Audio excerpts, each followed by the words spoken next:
I have notes that I want to go over with you. But first, I want to talk a little bit about you and who you are, because I saw you. You're a musician. I am. A scientist.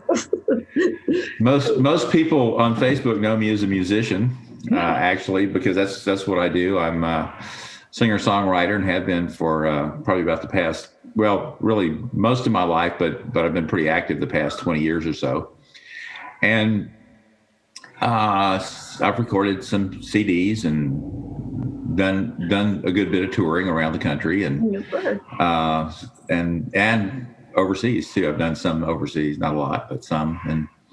And I have a record company, Birkeland Records, and we have a bunch of people on that. And so most people know me in that realm, but really most of my life's work has been as a geophysicist working in the energy industry. And so I sort of lead two lives here, and they sort of come together all at once. So that's a good thing, though. It is, and it opens up spaces for us to learn from each other in areas that maybe we wouldn't ordinarily do so. So I love to find out what else it is that musicians do, because everybody around me is musicians and artists, but all of them are also something else. So that's right. You happen to be something that is incredibly useful right now. Are you frustrated right now as a geophysicist, as a scientist? Are you looking at the way people are responding to things, and you're like, my science? Like, how are you right now? Actually, yeah, it's extremely frustrating. It's science has been demeaned into some sort of into the field of opinion, and moved away from the field of fact, which is just silly.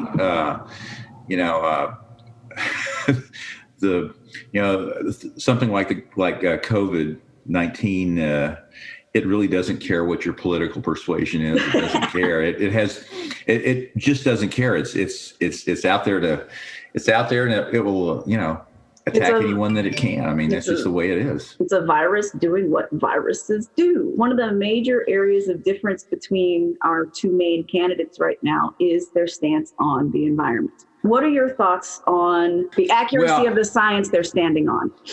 I'll be honest. Early on in my career, I knew that I looked at the pollution aspect, because I grew up in Beaumont, Texas, and we had refineries there, and so I know very well how bad air can smell.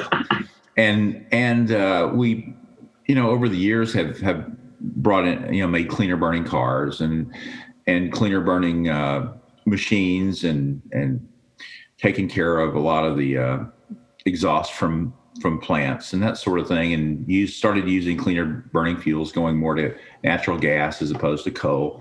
And we've taken some measures to help take care of that, but lurking behind all this was, what we're actually doing to our climate, and I didn't really fully understand that, and I don't think anybody did that much until, say, the past 10 or 15 years. The average person starting to see some of the effects of what we've been doing for 100 years, or really more than that. I mean, we used coal extensively, especially in the 19th century. So that affected it too, So as we use all these materials and use way more of them than we have in the past, we're starting to see the effects of that. And that's my take on it. I've sort of evolved in that regard too, especially with respect to the warming trends that we're seeing. Nice. The Earth has gone through some incredibly violent times as far as climate goes. When all the dinosaurs died off and we had massive extinctions in the past. The Earth, interestingly enough, has a much better capability of taking care of itself than apparently we do, taking care of ourselves. And when you look back on it from a sort of a geological, historical perspective,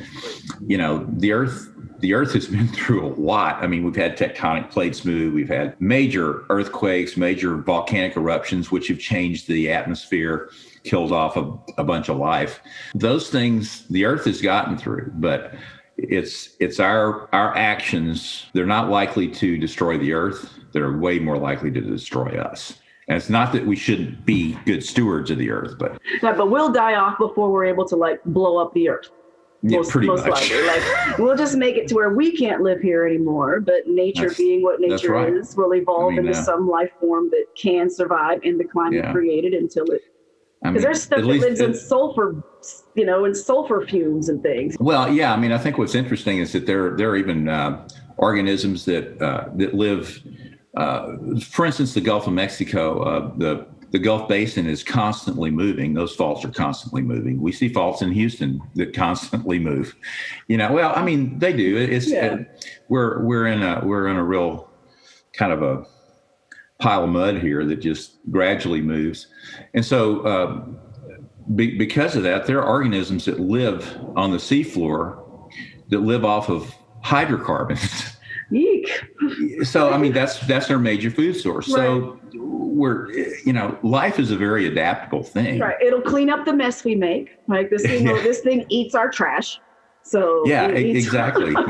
Think of it like one of those bottom catfish in a fish tank. Plecostomus, the plecostomus, the algae eaters is what we call algae eaters. Yeah. Mm-hmm. So as a geophysicist and exploring the energy resources and things available, we keep up with the way that we're going from a scientific standpoint. Is it sustainable for us to keep doing things the way that we're doing them? Well, no, because early on in the oil business, say, let's go back 100 years or so,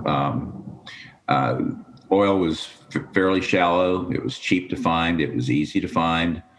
And as we found all those things, as our technology in finding it, going from just mapping the surface of the earth and speculating about what's down there, and now we can actually go down there and measure it and tell you how big we think it is and get pretty close. All right. Here's how many tons of this stuff we've got down here right now. Yeah. I mean, we can pretty much, in fact, we won't drill unless we have a good idea that we're going to find something. I mean, but we have really good tools, imaging tools that actually work like any like a sonogram or any kind of an ultrasound. It's most of it sound based, so it all works the same. We gather these 3D images and we map those 3D images and look for the places that we think are gonna work. So what that's done is that it's made a lot of the easier stuff that had been found, whatever's left, we found it. So now we're having to look deeper and deeper and deeper for the same resources, and it's very expensive to drill, and in some cases it's temperature prohibitive because you can't get down into you can't drill into something that's 500 degrees. Oh my! The steel will melt. But I've drilled wells where our temperatures were in the 300 degree range at depth. I mean it's.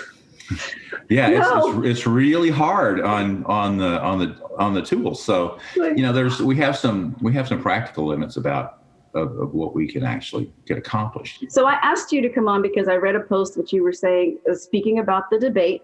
And some people got real up in arms when Joe Biden was talking about transitioning away from the use of fossil fuels and transitioning to other more sustainable forms of energy like wind and solar. This is your business. This is your industry. And you were saying this is exactly how it has to be done. And I'm inclined to agree because we can't just everything we have right now is dependent on the fossil fuel industry at the moment. If we're to be, I mean, we can't just say, okay, no more fossil fuels starting tomorrow and then expect this society to. I have numbers I've looked up too. So. Yes. So this is what I want to talk about. Like, first of all, in my little pea brain that doesn't know about geophysics, it seems like transitioning would be the most logical way, and it would be super simple because we see that that's what needs to happen. And so if we've got the technology, because the technology for these forms of energy exists, right? For the alternative, right? That technology is already there. Yeah, it's there, but some of it is not yet cost effective, and everything ends up being about cost. But why not? Because in the industry of fossil fuels, I know that we've got scientists that have told you we've got about this much more years of this And y'all knew this however many years ago, right? So then how come it's not cost effective now after 60 years of them knowing for sure that we were going to need to go this direction? Well, I'm sorry. It's politics. It's political. Okay. We all of us vote to some extent our self-interest, but we also vote. I would hope that we vote, for the greater good, and think about the greater good and think about things. And I've always been a kind of a visionary, and I've always thought, well, I love doing what I do, but if I couldn't do it anymore, I'd figure out something else to do. It's not, my life isn't tied up with the fact that this is what I do. I happen to like other things, obviously, right. but this is the one that has really brought me my living. So based on what I said, people would say, well, he's just kind of cutting off his nose to spite his face. And it's really not about that. It's about looking ahead and looking at what makes sense for the world. And I think that people, most people have been really positive about this, but I've had some people just, oh, you can't do that. But it's the people who say you can't do things that that reminds me that not everybody thinks maybe the way that I think. Mm-hmm. And some people look at the world as a pie, and there are only so many slices. And if you don't get your slice, you're out of luck. Mm-hmm. I look at the world as there are a bunch of bakers out there, and the more bakers that we can enable, and the more farmers we can enable, the more flour we can grow, and the more pies we can make. I love that. That's how I look at the world. I love it. A world full of bakers. Like, what do you mean? The world is full of bakers and people pie. who grow wheat. And the more that we sort of restrict those who could possibly be growing wheat, or those who could be baking pies, then the worse off we all are. Right. And I don't. So that's my way of looking at the world. I think that's really important too, especially considering your work, like the work that you've done. You're in the industry. You've made your living and everything, and it's probably enabled you to do a lot of the things that you love and do the. So it's not a horrible industry, and it's, but we gotta start transitioning. And also that industry is fully equipped to make the transition as far as the access to resources and technology. So if it is just a politics thing, how do we get around that? Because if you make it a politics thing, there's people that are dying because people disagree about whether or not global warming exists. There's people that are dying behind whether or not people agree that fossil fuels are a sustainable or the way for us to go. Is it the intent of the industry? I know you can't speak for the entire industry, but it just looks like they're trying to suck all the juice out of the orange and then wonder why it collapses and leave us all here on Earth and the rich people fly off to Mars or whatever, A lot of the majors have been preparing for this already. They know. I mean, they recognize this. You can watch their commercials. They're talking about clean energy sources and things that they're starting to get involved in. They see the writing on the wall. Everybody does. It's just that when you have a political candidate who's going in and advocating that we use more coal, that's a very backwards looking way of looking at the industry. Or let's pump up the oil and gas. Well, that's only going to last so long. And because we're using so much of it, and because we use it as fuel, I think what people don't understand is that the main thing that we use as fuel is where we get into problems. If we could get to the point where we could use more solar. I mean, I was just looking up some things here. To be honest with you, I didn't understand all of the partitioning and what we actually have and what we don't have, but just to give you an idea, yes, sir. We get 34%, 35% or so of our energy comes from natural gas. That's a good thing because we've moved away from oil, and the natural gas, even though there are emissions, they're not as much. So we've moved in the right direction in that. So with the natural gas process, that's extracted through fracking, right? Well, now there's a lot of natural gas that wasn't fracked. Right. It's just that most of the deeper stuff, the rocks are so tight, whether or not we have, I don't want to get too technical here, but there's some wells that are drilled that are called unconventional, and those are the ones that are drilled horizontally and fracked heavily. When we drill a vertical well, that's more what you call a conventional well. And we may drill into an actual reservoir rock as opposed to shale. We may drill into a sand, but sand may be very tight, and to get the gas out, we have to frack it. So It's a useful tool, and we'd be in real trouble if we had not had that tool available to us. The problem is that, like anything else, there are some bad players in the business, and also in places where they're drilling a lot of horizontal wells, they're drilling them close together. That's when you get into, that's when you really start creating some issues with using up a lot of sand and water to frack it to get what I would call marginal amounts. I'm not a big fan of horizontal drilling. Right. Because that's what they're doing up there in Alvarado and on those natural gas fields up there. And they're having these miniature earthquakes and things now. And they're not saying that it's directly related, but is it related, Mr. Scientist? Well, yeah. For every action, there's a reaction. If you're doing it enough, you can create minor earthquakes with it.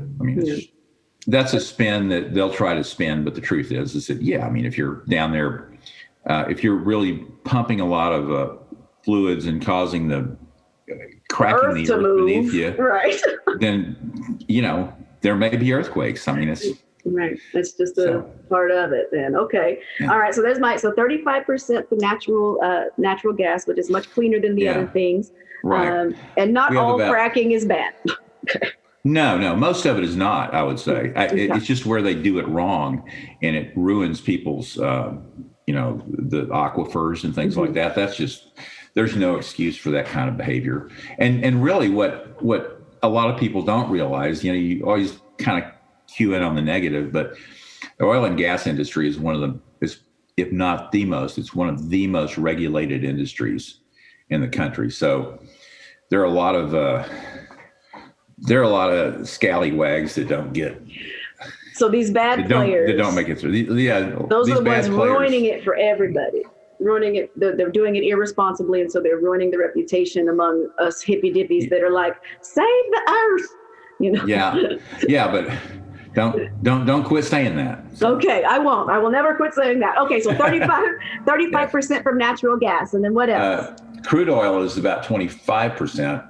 Yeah. Coal is about 14%, and we get 8.5 from nuclear. And then there's various others. Biomass is actually 5%. That's pretty good. Can you explain what biomass is?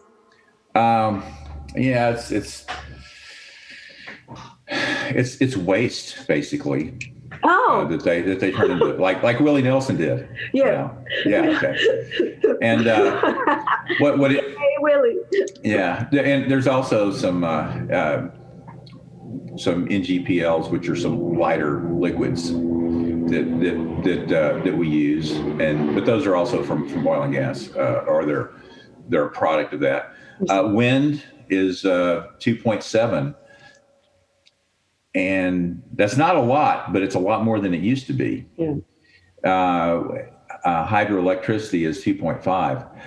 In Texas is the number one wind producing state, which is. So I was wondering, it's like we've got literally like thousands of miles of open space. And they're using it. Yeah, I see all the big turbines going down the road all the time and things. Like, I'm glad. There are places where there are the big wind turbines, and underneath it, and they're all close to oil production. They're all sitting on top of oil leases, and a lot of times there'll be solar cells out there. So that we're headed in the right direction. Oh. There's this group called Other which is it's broken down. I'm going to give you a little heads up on this. Yes, sir. What really kind of disturbed me when I looked at this is that the total mix of the renewable energy that we have is only 11% at this point. So that's not much. So we have a long way to go. It's part of what I have in here is in my post is aspirational, but we have to look forward. We can't. And of course, not all my colleagues in the oil industry would agree with that, but some of them, a lot of them see this. They see it coming in.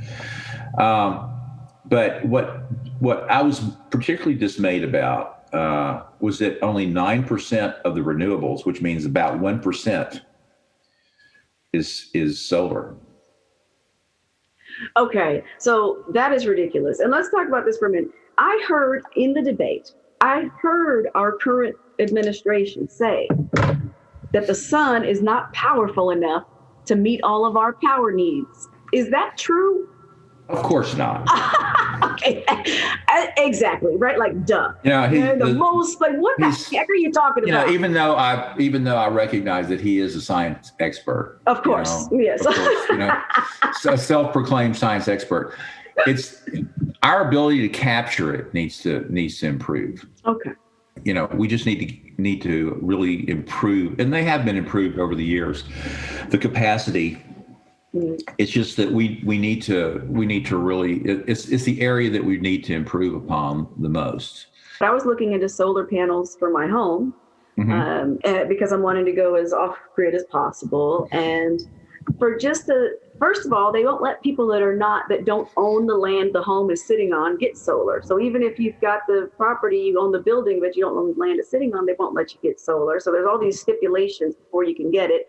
And then it's initially cost prohibitive. And I guess I'm just like, what would need to happen for those things to become more efficient and more affordable? Well, there were some solar credits, I think under the Obama administration that helped out. It's a big initial cost. I mean, and I think that's the biggest prohibitive thing. Elon Musk, he bought I don't know if it was his brother's or his cousin's company, which specialized in having shingles that were actually solar collectors. I don't know if you probably read about that. Yes. And I thought that was really clever. And actually, I think that our chances for building homes that are solar sufficient is probably easier than trying to have some big, huge solar station with today's technology. So independently self-sustaining solar houses instead of... I think that's, See, but that kind of is counterintuitive to the man, sir. Like, how can they make money off of me if I'm self-sustaining and self-reliant and collecting my own energy from the sun? Well, the truth is that like like any other like 8-track tape players and all sort of stuff, everything goes by the wayside eventually, and you can't protect. I had one comment in the post that said we are not entitled to block progress to preserve our own particular income streams. Right. And I didn't realize. I just said, well, that's always been how I thought, but a lot of people have kind of picked up on that. But it's true. We don't get to do that. No. And eventually somebody will find a way to bypass it anyway. So they're just trying to hold on as long as they can. And everybody's trying to, make their living and that sort of thing. And a lot of people's lives depend on these big industries. So it's a double-edged sword. But I never thought growing up that I would only be one thing in my life. And I think that all of us realized at some point that, I'm going to have to be kind of flexible here to get through this. Yeah. To get through things, and we all have to look ahead. But there's opportunity everywhere, and I think that a lot of people, I've had clients that have gone out of business or merged, and then my job ended, and then I've been pretty fortunate to stay busy because I've been on my own for over 30 years, I guess, 33 years or something. So independent scientist. Thank you. Yeah. Independent. But not everybody, that's not everybody's cup of tea, I guess is the best way to put it. Can I ask you a question about the temperament here? Because most people that are in charge of these fossil fuel corporations are not broke. And if they never made another dime in their life, their children's children would be fine. Am I incorrect in saying that? The people at the top of these organizations.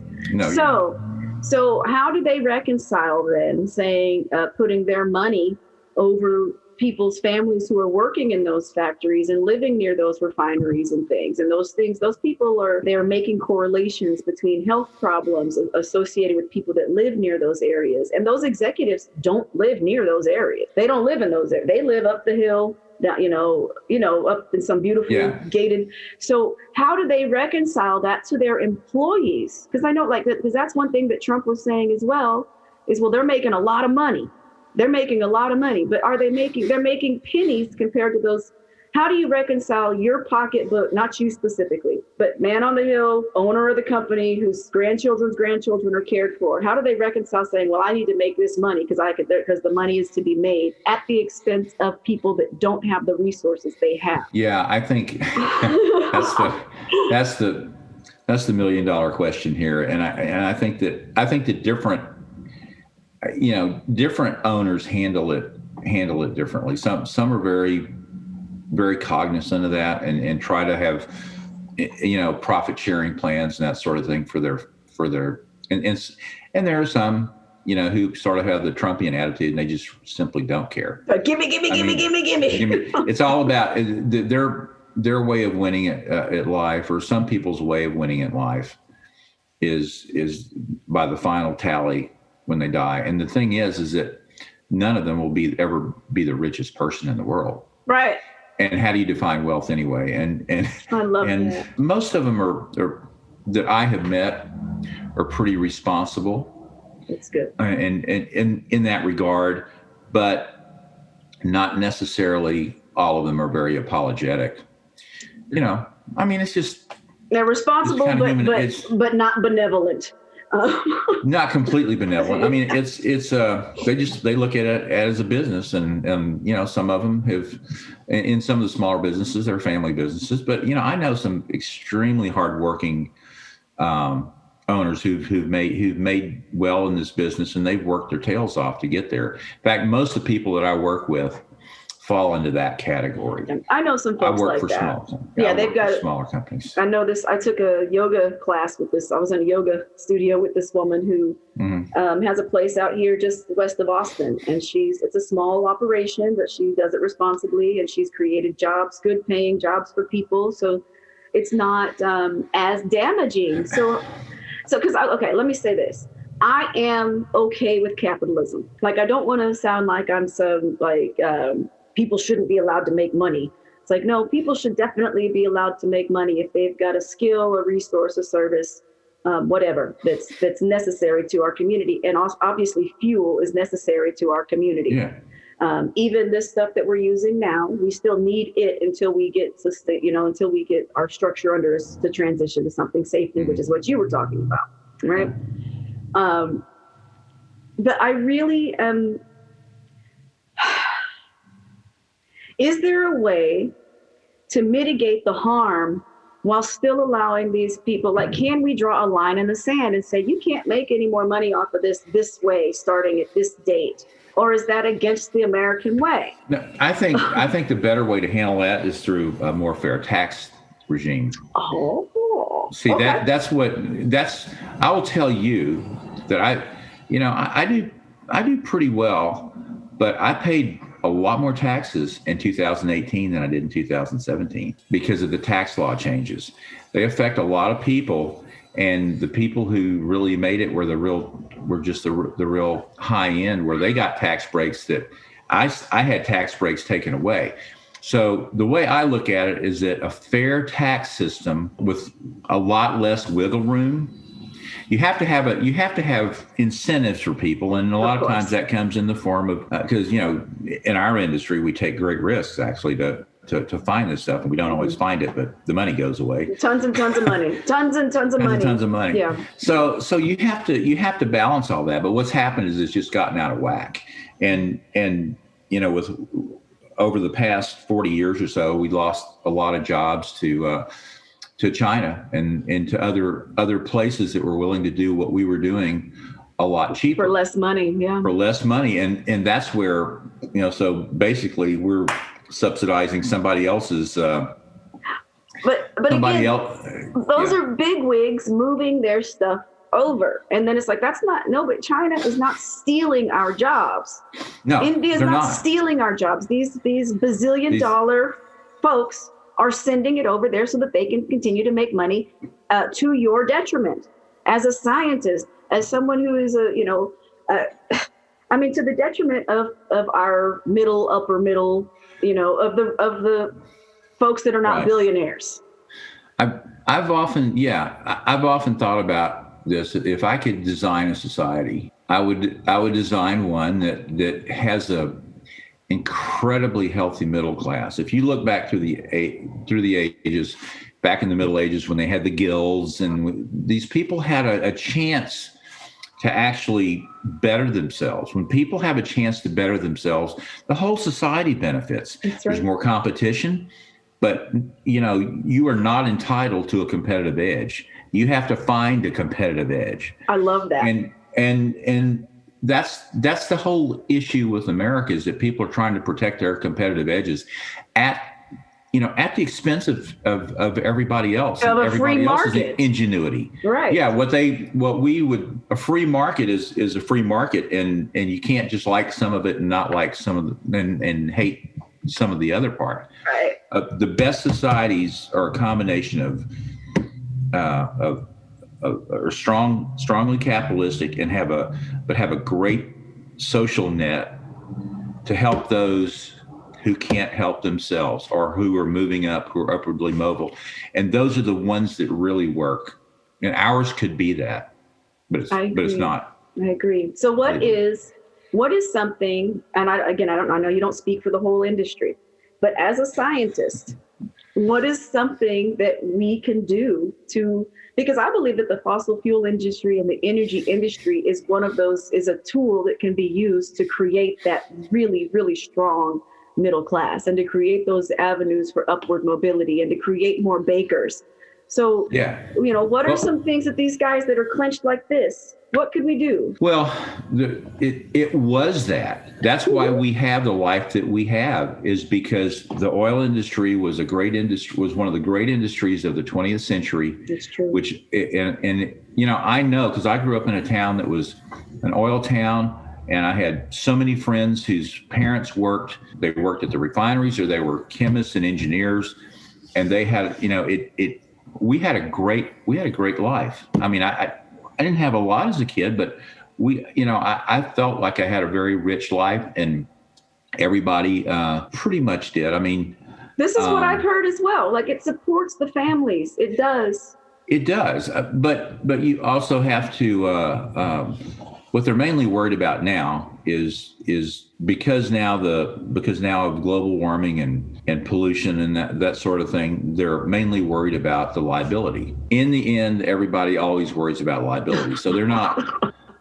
So what do they do when they're worried about liability? They let people go. Yeah. Instead of trying to completely work the issue. But it's, the economics of it with it's interesting. We were very key in helping develop oil and gas in the Middle East and in other parts of the world, because we were one of the big producers early on, and the big developers of technology. Mm-hmm. And as we've exported that, in the 70s, and I remember the 70s well. It was a boom time, though. It was a boom time.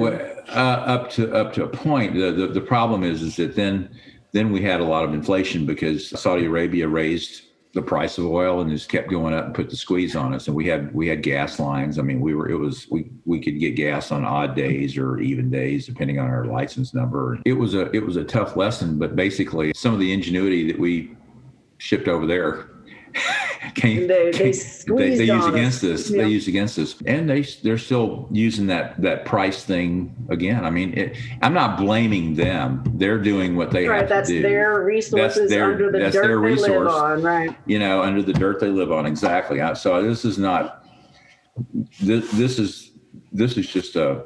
It's a history lesson. Commentary. It's a history lesson. Is exactly right. But if we could ever get to the point where most of our fuel is from renewables, we'd be way ahead of the game. I mean, because we couldn't be held hostage by anybody, whether it be them or Russia or anybody. That's what because I also remember in the 90s, there was a big thing when they were talking about drilling in Alaska, and they started to talk about the national parks and all that was going on because of the same kind of thing. They were like, we have to become energy independent. And then everybody then was saying, well, why don't we start focusing on the other forms of energy then? Because they're building solar fields in Africa now, in the Sahara, as they should. What a great place. Right? And wind. And it's like, I think that we could do well to turn our focus more to that outwardly. Now, I get the impression, I do get the impression from the research that I've done, like you said, that these organizations, these major players in this industry are already locking in that technology. They're already working on that transition. So, and already building the infrastructure to be the front runners on that end as well in our energy needs. What are they waiting on? Why? What are they waiting on to tell everybody this is what we're doing? How come they haven't said to the auto industries, hey, starting now, we're going to phase out all gasoline. We're not making it anymore. Like, what if Exxon said, we're not going to make gasoline anymore after 2050? Yeah. Well, you I know can't it's tell never that. Going to happen. You can't tell that to a stockholder. That's the issue. Yeah, but what if you tell them we're going to replace it with we're going to move your investment over into these wind and solar fields? You'll still have complete control over the energy industry. We just won't be like that terrible succubus from Ferngate. Right. I think they are already doing that, and then their investors, I think, recognize as the 800-pound gorilla in the room, except for the gorilla itself. And it's the truth is that it's technologically challenging because, like, for instance, if solar were more efficient, and it didn't cost so much. And I think that may be one reason why it only provides about 1% of our needs is because of the cost. If it didn't cost so much, there's a way to collect solar energy cheaply, you would see a huge revolution in that regard. If somebody could come up with ways to collect solar energy without that incredible, without having to pay $40,000. Say you could get that $40,000 down to $1,000. Everybody would be on it, and it would happen. It would happen in 5 years. Agreed. So really, we can sit here and talk about why they're not doing it, but ultimately it comes down to if the technology is there and available. Especially these days, you can't. Back in the old days, there was maybe a little more protectionism going on in terms of different industries, but it's not like that anymore. Right. Now it's the energy industry. Yeah, there are too many brilliant people out there who have good ideas who say, I don't care what you're going to do. This is what I'm going to do. And the entrepreneurship has really risen. Good. We just have to give, I kind of go back to thinking about the fact that the very first vaccines we ever had here in America were based on work from a slave in Africa. Mm-hmm. He said, "Oh, in Africa, this is what we did. We gave them some of the blood of the person who had been sick, and that created antibodies, and that was the very first." Yeah, that was like when I heard that, I was like, "Oh my gosh!" And so, there are people are brilliant. There's so many brilliant people out there who don't get heard, and I think that's that's the thing. We need everybody working in the right direction. We need all the bakers, but that goes all the bakers. But that goes around back to what you were talking about with the politics of it, right? So, politics aside, what do we need to do, regardless of who gets elected? What do we need to do to encourage this change, or to be positive towards a positive force towards this new energy? Or is it just something we just sit back and wait and eventually it'll happen? Well, all kinds of things can happen if you sit back and wait, and they're not all good. But I think it does come down to education, encouraging. Sometimes I've been said, how can you work in the oil and gas industry? And a friend might say, da, da, da. And I said, well, you know what? You are free to go back to school, get a degree in engineering, come up with the latest and greatest thing that will create energy cheaply, and put me out of a job. I don't care. I'm keeping your lights on, Miss Judgy Lady, telling me not to work in the energy industry. When I go to a hospital and I see something that's made out of plastic, I said, right, oil. I wonder if that came from something I found. How neat. Yeah, by the way, plastic is made out of oil. It's a crude oil byproduct, right? Right. It is. It is. And so, and we'll still use it for things like that. It's just that we use it for fuel, and that's the biggest issue that we have. I don't know. There are no easy answers, but the main thing is that we need to get our young people educated. That's kind of it was kind of a snarky way of saying that, but no, but true. Yeah, I mean, you're right. But it's really true, and everybody. I mean, we need the brilliance of everybody, not just people who live in one certain place and can afford the best colleges. We need everybody's brilliance. That is key. So be innovators. Like we have to be innovative, and we have to put that focus, and then say something and do something and get prototypes or something, right? And always, if somebody tells you no, just keep working until you find somebody who tells you yes. I mean, we have to do that. We can't let people. We can't let people prejudge what we should or shouldn't do in terms of becoming educated. That's really the thing. And what I like about this as well, and what I like about this conversation, is because anybody who knows me will tell you that I'm a tree hugging hippie, and I'm always about Mother Nature, and we need to love and be good stewards of the earth. However, I'm also a humanist and a survivalist. I don't believe that. I don't think it's mutually exclusive. And I feel that even more so after talking to you. It's like the industry is not all terrible. It's not all terrible. It meets a lot of our needs as a society. And it is actually, it's paved the way for us to do many of the things we've done. And it's going to pave the way for us to come up with this new way. And I'm going to go out on a limb and say that I bet you with the solar and the oil and the wind power stuff, there's plastic involved with it somewhere. There's some kind of lubricant that is needed to even run. So, we need all this stuff. We can't just crap on it. Well, I guess the other thing to think about is that if we use up all of our easy resources for fuel, like literally burning it. We don't have that resource available to us to use for in better ways. Right. Like medical supplies. Medical supply, all the products, iPhones. You see this? You know how much of that is petroleum based? How much? Almost all of it. What? Well, everything except for the glass screen on it. Well, it was probably that's plexiglass. That's petroleum based too. Everything in there. All the.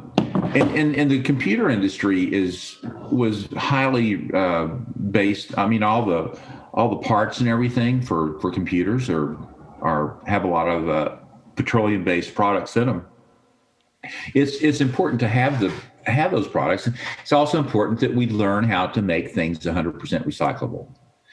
I mean, this is just smart. This isn't some way out thought process here. It's just, in my opinion, it's just smart to do. Right. Because as a society, we just always look for ways to kind of do things easier and cut the corners. And we got to. I mean, it's just that's a human nature thing. It is, but efficiency and easy. And effective, like those aren't the same. So no, they're not. I appreciate this a great deal. And just real quick, if anybody had questions about this and wanted to learn more information about global warming and geoscience from an objective standpoint, not from a political standpoint, because you right now, everything, if I'm listening to you as a person, you've got some things that you said that would appeal to one side, something that would appeal to the other side, and both of it is completely congruent. And so I think that's how we need to think about energy. It's not just one or the other. We need to find this. So if we wanted to find out more information about this from an objective or just from a scientific standpoint, how do we do that? Can we contact you, or is there a website you can refer us to, or places, resources? You can contact me. I'm looking at a website right now that I got some of the information from here. It's EIA.gov, Energy Explained. Go to some government websites. You can get information there. You can get information in Wikipedia usually.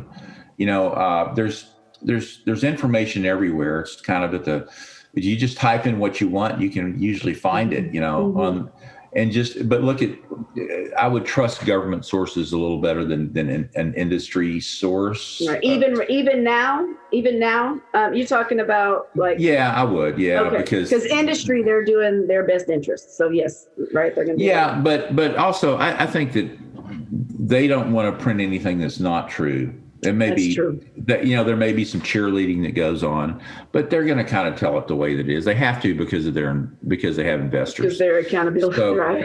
But you might, you could look at the American Petroleum Institute, API, places like that can give you more specific information about where things, like how it's all spread out. What are your thoughts on the Dakota Access Pipeline from a geophysicist standpoint? That's a good question. I have varying feelings about this.